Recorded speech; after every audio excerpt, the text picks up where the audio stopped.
দোকান থেকে chicken hot dog তো অনেক খেয়েছেন, বাড়িতে কখনো চিকেন হটডগ বানিয়ে খেয়েছেন কি? যদি খেয়ে না থাকেন তাহলে অবশ্যই একবার আমি যে পদ্ধতিতে বানিয়ে দেখাচ্ছি সেই পদ্ধতিতে বানিয়ে দেখুন। ইভিনিং স্ন্যাক্সটা জাস্ট জমে যাবে। তাহলে চলুন আর দেরি না করে বাড়িতেই খুব সহজে চিকেন হটডগ কী করে বানিয়ে নেবেন সেটাই এখন দেখে নিই। এখন চিকেন হটডগ বানানোর জন্য এখানে আমি কিছুটা বোনলেস চিকেন ছোট ছোট করে টুকরো করে নিয়েছি।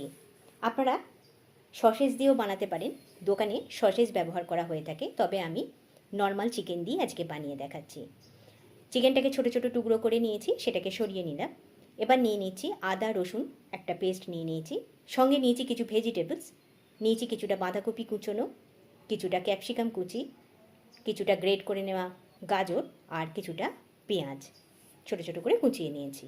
এখন রান্নার জন্য একটা কড়াই গরম করে নিয়েছি, এবার তার মধ্যে দিয়ে দিচ্ছি কিছুটা পরিমাণ বাটার। বাটারটা ভালো মতো মেল্ট হয়ে গেলে দিয়ে দেবো তাতে কেটে রাখা পেঁয়াজটা ভালো করে ভেজে নিচ্ছি লাল হওয়া পর্যন্ত। এখন পেঁয়াজের কালারটা চেঞ্জ হয়ে বেশ একটা লালচে কালার ধরেছে, এই সময় দিয়ে দিচ্ছি আদা রসুনের পেস্টটা। এবার ভালো করে সেটাকেও ফ্রাই করে নিচ্ছি। আদা রসুনটা ভালো মতো ফ্রাই করে নেওয়া হয়ে গেছে। এবার দিয়ে দেবো ছোট করে কুচিয়ে রাখা চিকেনটা দিয়ে ভালো করে আদা রসুন পেঁয়াজের সঙ্গে খুব ভালো করে মিশিয়ে নিয়ে কিছুক্ষণ ফ্রাই করে নিচ্ছি। এখন চিকেনটা কিছুক্ষণ ফ্রাই করে নেওয়া হয়ে গেছে। এবার দিয়ে দিচ্ছি তাতে স্বাদ মতো নুন, দিয়ে দিচ্ছি 1/4 টিস্পুন মতো হলুদ গুঁড়ো, 1/2 টিস্পুন গোলমরিচ গুঁড়ো, দিয়ে দিচ্ছি কিছুটা জিরে গুঁড়ো আর দিয়ে দিচ্ছি কাশ্মীরি রেড চিলি পাউডার। এবার এই মশলাগুলো দিয়ে খুব ভালো করে চিকেনটাকে কষিয়ে নিচ্ছি। চিকেনটাকে মশলার সঙ্গে ভালো করে কষিয়ে নেবার পর এবার কয়েক মিনিট একটু ঢাকা দিয়ে কুক করে নিচ্ছি। এখন কয়েক মিনিট পর দেখাচ্ছি আমাদের চিকেনটা মশলার সঙ্গে ভালো মতো কষিয়ে নেওয়া হয়ে গেছে। চিকেনটাকে একটু খুন্তি করে নেড়ে চেড়ে নিলাম। এবার ভেজিটেবলসগুলো সমস্ত দিয়ে দিচ্ছি। ভেজিটেবলসগুলো অ্যাড করার পর ভালো করে চিকেনের সঙ্গে আর মশলার সঙ্গে ভালো করে এটাকে মিশিয়ে নিচ্ছি কিছুক্ষণ কষিয়ে নেবার পর এবার ঢাকা দিয়ে 2 মিনিট একটু কুক করে নিচ্ছি। 2 মিনিট পর ঢাকা খুলে নিয়েছি। আমাদের চিকেন এবং ভেজিটেবলসটা কিছুটা নরম হয়েছে। এবার দিয়ে দিচ্ছি এখানে ছোট কাপের 1 কাপ মতো দুধটা দিয়ে ভালো করে মিশিয়ে নিচ্ছি সব উপকরণের সঙ্গে ভালো করে মিশিয়ে নেওয়া হয়ে গেছে দুধটা। এবার ওপর থেকে ঢাকা দিয়ে আবারও এটাকে পুরো সেদ্ধ হওয়া পর্যন্ত কুক করে নিচ্ছি। এখন বেশ কিছুক্ষণ পর দেখাচ্ছি এখন আমাদের চিকেন ও ভেজিটেবলস সব সুন্দরভাবে কুক হয়ে গেছে, সমস্ত নরম হয়ে গেছে। এগুলোকে আর আমাদের ঢাকা দিয়ে সেদ্ধ করবার দরকার নেই। এই সময় আমি দিয়ে দিচ্ছি কয়েক চামচ মতো টমেটো সস। এবার টমেটো সসটাকে দিয়ে ভালো করে সব উপকরণের সঙ্গে মিশিয়ে নিচ্ছি। এবার দিয়ে দিচ্ছি অল্প একটু অরিগ্যানোটা দিয়েও ভালো করে মিশিয়ে নিচ্ছি। এবার দিয়ে দিচ্ছি 2 চামচ মতো মেয়োনিজটা দিয়ে খুব ভালো করে মিশিয়ে নিচ্ছি। আমাদের চিকেনের স্টাফিংটা মোটামুটি রেডি হয়ে গেছে। এবার একদম শেষে দিয়ে দিচ্ছি একটা চিজের কিউব, সেই কিউবটা দিয়েও ভালো করে মিশিয়ে নিচ্ছি। এখন আমাদের চিকেনের স্টাফিং পুরোপুরি রেডি।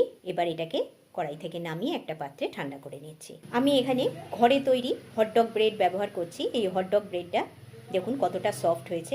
আমি এই রেসিপিতে এই ব্রেডের রেসিপি শেয়ার করলাম না। যদি আপনাদের এই ঘরে তৈরি হটডগ ব্রেডের দরকার হয় তাহলে অবশ্যই আমাকে সেটা জানাবেন কমেন্টে, আমি তাহলে এই রেসিপি আপনাদের সঙ্গে শেয়ার করে দেবো। হটডগ ব্রেড দিয়ে এখন আমি চিকেন হটডগটা বানিয়ে নেব। এবার দেখুন এই ব্রেডের মাথার ওপরের কিছুটা অংশ এইভাবে ছুরি করে কেটে সরিয়ে নিচ্ছি। এই মাঝের অংশটাতেই আমরা চিকেনের ফিলিংটা দিয়ে দেবো। মাঝখানের অংশটা কেটে সরিয়ে নেবার পর এবার অল্প কিছুটা চিকেনের স্টাফিংটা তুলে নিয়ে ব্রেডের ওপর এইভাবে দিয়ে দিচ্ছি। যতটা ধরবে ততটা দিয়ে দেবেন। আর আমি এরকম একটা চিজের স্লাইস নিয়ে নিয়েছি। এই চিজের স্লাইস থেকে খানিকটা করে কেটে এর উপরে ছোট ছোট টুকরো দিয়ে সাজিয়ে দিচ্ছি। বেক হবার পর এটা দেখতে আরও একটু ভালো লাগবে। এখানে 6টা ব্রেডকে আমি চিকেন হটডগ বানিয়ে দিয়েছি। এবার এটাকে আমি বেক করতে নিয়ে চলে যাব। 5 থেকে 7 মিনিট এটাকে আমি ওটিজিতে একটু বেক করে নিচ্ছি। এখন 5-7 মিনিট পর দেখাচ্ছি আমাদের ব্রেডটা সুন্দরভাবে বেক হয়ে গেছে, হটডগগুলো রেডি হয়ে গেছে। এবার আমি একটা প্লেটে তুলে নিয়ে সার্ভ করে আপনাদের দেখাচ্ছি। দেখুন হটডগগুলো দেখতে কতটা সুন্দর হয়েছে। এবার আমি ওপর থেকে একটু টমেটো সসকে এইভাবে একটা পাউচ থেকে এইভাবে একটু ডিজাইন করে ছড়িয়ে দিচ্ছি। আপনারা চাইলে এর উপরে মেয়োনিজও ডিজাইন করে এইভাবে ছড়িয়ে দিতে পারেন। আমি চিজের ওপর দিয়ে এটাকে দিচ্ছি। এটা দেখতেও ভালো লাগবে এবং খেতেও বেশ সুন্দর হবে। যে চিকেন হটডগ পুরোপুরি তৈরি। দেখুন দেখতে কতটা সুন্দর লাগছে। এই রকমই নিত্য নতুন রেসিপি পাওয়ার জন্য অবশ্যই আমার চ্যানেলটিকে সাবস্ক্রাইব করে রাখবেন। তাহলে বন্ধুরা দেখলেন তো কত সহজেই বাড়িতে চিকেন হটডগ বানিয়ে নিলাম। এখন আমি একটু কেটেও আপনাদের দেখিয়ে দিচ্ছি যে ভেতরের চিকেনের ফিলিংটা কতটা সুন্দর লাগছে দেখতে। আমি একটু ছুরি করে কেটে আপনাদের দেখিয়ে দিচ্ছি। দেখুন ভেতরটা একদম পুরো চিকেনের ফিলিংটায় ঠাসা, পুরো পুরটা পুরো ভেতর অবধি রয়েছে। এটা শুধু দেখতেই সুন্দর নয়, খেতে ভীষণই লোভনীয়। একবার বাড়িতে বানিয়ে ট্রাই করে দেখবেন, এতটাই সুন্দর লাগে যে বারবার বাড়ির লোক আপনাকে বানাতে বলবে। আজ তাহলে বিদায় নিচ্ছি, এই রকমই নিত্য নতুন রেসিপি আবার নিয়ে হাজির হয়ে যাব। সকলে ভালো থাকুন, সুস্থ থাকুন।